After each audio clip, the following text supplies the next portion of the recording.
For more analysis, we can bring in our international affairs editor, Turle, who's with me here in the studio. Hi, Philip.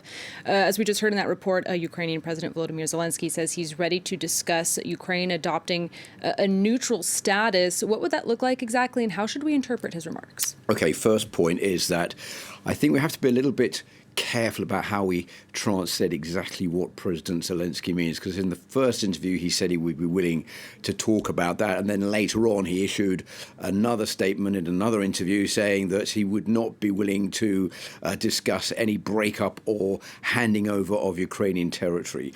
So I think what we're hearing here is President Zelensky saying that he's understood basically that Ukraine is never going to be allowed to become a member of NATO.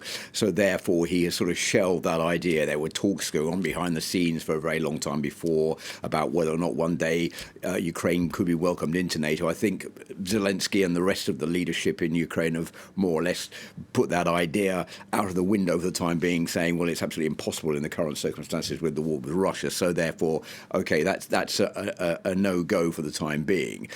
So that's the first point. The second point is that he's also said that he will accept Ukraine never being a nuclear country. We have to remember it is already not a nuclear country. It was an agreement after the breakup of the former Soviet Union that there would be no nuclear weapons in Ukraine. So that is also something that he's underlining.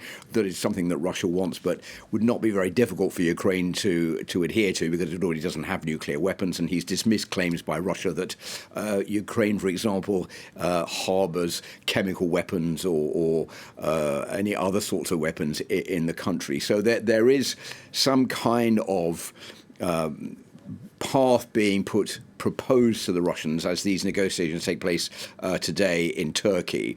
But if you look at the writing on the wall, it looks like, well, we're not going to accept that, for example, Donbass becomes part of Russia, or we're not going to accept that Crimea is given over to Russia, but we are willing to discuss certain issues that Russia wants us to discuss that are on the table.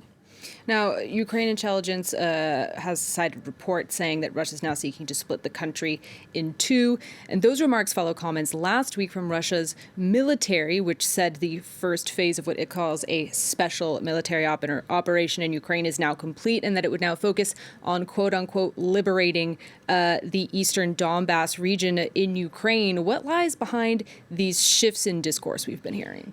I think also a couple of things here. The first one is that, of course, you can't really believe what the Russians are saying. The Russians will never say this is not going according to plan. The voices coming out of the Kremlin are, yes, this is all going according to plan. But military officials, people on the ground say, obviously, this is Russia has bitten off far more than it can chew. So instead of deciding it wants to take, for example, Kyiv and Odessa and Lviv, which it now feels it probably will have a lot of difficulty capturing or not being able to capture at all, it's devoting its attention more to liberating Donbass, to encircling the Ukrainian soldiers that are there, with a view to creating cutting the Ukraine in two, to make it like North and South Korea, with part of Ukraine, the eastern part, the northeastern part, the Donbass region, under the control of Russia, and the rest of Ukraine under the control of the government in Kyiv. And of course, this is totally unacceptable to the West, and also unacceptable to the Ukrainian authorities themselves.